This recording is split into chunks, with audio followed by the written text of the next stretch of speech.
ഈങ്ങാപ്പുഴയിൽ ഭാര്യയെ കുത്തിക്കൊലപ്പെടുത്തിയ യാസിർ ലക്ഷ്യം വെച്ചത് ഭാര്യ പിതാവിനെയെന്ന് മൊഴി. കൊല്ലപ്പെട്ട ഷിബിലയെയും തന്നെയും ഭാര്യ പിതാവ് അബ്ദുറഹ്മാൻ അകറ്റിയെന്നും ഷിബില തന്റെ കൂടെ പോകുന്നതിനെ അബ്ദുറഹ്മാൻ എതിർത്തെന്നും യാസിർ പോലീസിനോട് പറഞ്ഞു. പ്രതിയെ പോലീസ് ചോദ്യം ചെയ്തു വരികയാണ്. കൊലപാതക സമയത്ത് ലഹരി ഉപയോഗിച്ചിരുന്നില്ലെന്നും പോലീസ് അറിയിച്ചു. സ്വബോധത്തോടെയാണ് കൃത്യം നിർവഹിച്ചതെന്നും പോലീസ് പറയുന്നു. ഇന്നലെ രാത്രി 7 മണിയോടെയാണ് താമരശ്ശേരി മേഖലയെ നടുക്കി വീണ്ടും ലഹരിക്കൊല അരങ്ങേറിയത്. ഭർത്താവിന്റെ ആക്രമണത്തിൽ മനംനൊന്ത് മാതാപിതാക്കൾക്കൊപ്പം താമസിച്ചു വരികയായിരുന്നു 23 വയസ്സുകാരിയായ ഷിബില. ഷിബിലയെ ഭർത്താവ് വീട്ടിലെത്തി കുത്തുകയായിരുന്നു.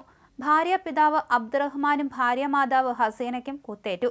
താമരശ്ശേരി താലൂക്ക് ആശുപത്രിയിൽ നിന്നും കോഴിക്കോട് മെഡിക്കൽ കോളേജ് എത്തും മുമ്പ് തന്നെ ഷിബില മരിച്ചു. അബ്ദുറഹ്മാനും ഹസീനയും മെഡിക്കൽ കോളേജ് ആശുപത്രിയിൽ ചികിത്സയിൽ കഴിയുകയാണ്. കാറിൽ രക്ഷപ്പെടാൻ ശ്രമിക്കവേ കോഴിക്കോട് മെഡിക്കൽ കോളേജ് കാഷ്വാലിറ്റി പരിസരത്തു നിന്നാണ് യാസിർ പിടിയിലായത്. കൊലപാതകത്തിന് ശേഷം കാറിൽ മടങ്ങിയ പ്രതി പെട്രോൾ അടിച്ച ശേഷം പണം നൽകാതെ പോയെന്നും പോലീസ് പറയുന്നു.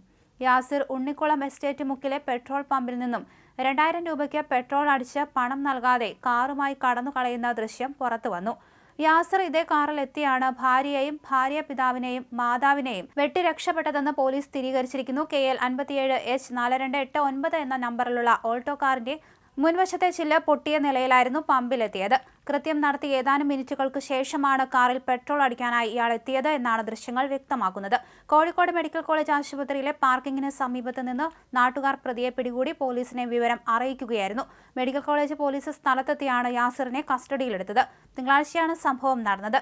യാസിറും ഭാര്യയും തമ്മിൽ ഏറെ നാളായി കുടുംബ വഴക്ക് രൂക്ഷമായിരുന്നു.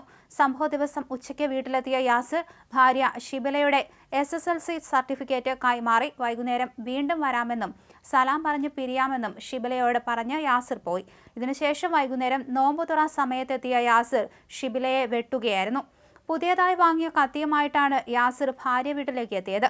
6:35 ഭാര്യ വീട്ടിലേക്ക് എത്തിയ യാസിർ ആദ്യം ഭാര്യയെ ആക്രമിച്ചു. ഭാര്യ ഷിബിലയെ യാസിർ കത്തികൊണ്ട് കുത്തുകയായിരുന്നു. ഇത് തടയാൻ എത്തിയപ്പോഴാണ് ഷിബിലയുടെ മാതാവിനും പിതാവിനും വെട്ടേറ്റത്. കൊലപാതകത്തിന് ശേഷം യാസിർ കാറിൽ രക്ഷപ്പെടുകയും ചെയ്തു. 4 വർഷം മുമ്പ് പ്രണയവിവാഹത്തിലൂടെയാണ് യാസിറും ഷിബിലയും ഒരുമിക്കുന്നത്. എന്നാൽ ആദ്യ മാസങ്ങൾക്ക് ശേഷം യാസിറിന്റെ സ്വഭാവം മാറി. സ്ഥിരമായി ലഹരി ഉപയോഗിക്കുന്ന യാസിർ മർദ്ദിക്കുകയും ഷിബിലയുടെ സ്വർണ്ണാഭരണങ്ങൾ വിറ്റ് പണം ദൂർത്തടിക്കുകയും ചെയ്തു. 1 മാസം മുമ്പ് യാസിറിനെ ഉപേക്ഷിച്ച് മകളുമായി വീട്ടിലെത്തിയ ഷിബില യാസിറിനെതിരെ പോലീസിൽ പരാതിയും നൽകി. എന്നാൽ പോലീസ് യാതൊരു നടപടിയും എടുത്തില്ലെന്ന് ബന്ധുക്കൾ ആരോപിക്കുന്നു. യാസിറിനെതിരായ ഷിബില നൽകിയ പരാതി പോലീസ് ഗൗരവത്തോടെ എടുത്തില്ലെന്ന ആരോപണം ഉയരുന്നുണ്ട്. യാസിർ ലഹരി ഉപയോഗിച്ചെന്നും ഉപദ്രവിക്കുന്നുവെന്നും ചൂണ്ടിക്കാണിച്ച് ഷിബില ഫെബ്രുവരി 28-ന് പരാതി നൽകിയിരുന്നുവെന്ന് ബ്ലോക്ക് പഞ്ചായത്ത് അംഗം KP സുനീർ പറഞ്ഞു. പ്രതി യാസിർ ഇന്നലെ ഉച്ചയ്ക്ക് ഷിബിലയുടെ വീട്ടിലെത്തിയെന്ന അയൽവാസിയുടെ മൊഴികളിൽ പറയുന്നുണ്ട്. ഉച്ചയ്ക്ക് വന്ന് ഷിബിലയുടെ SSLC സർട്ടിഫിക്കറ്റ് യാസിർ കൈമാറുകയും ചെയ്തിരുന്നു. വൈകിട്ട് വന്ന് സലാം പറഞ്ഞ് പിരിയാമെന്ന് പറഞ്ഞതായും അയൽവാസിയായ ഡെന്നി പറയുന്നു. തുടർന്ന് 7 മണിയോടെ വീട്ടിലെത്തി കൊലപാതകം നടത്തുകയായിരുന്നു.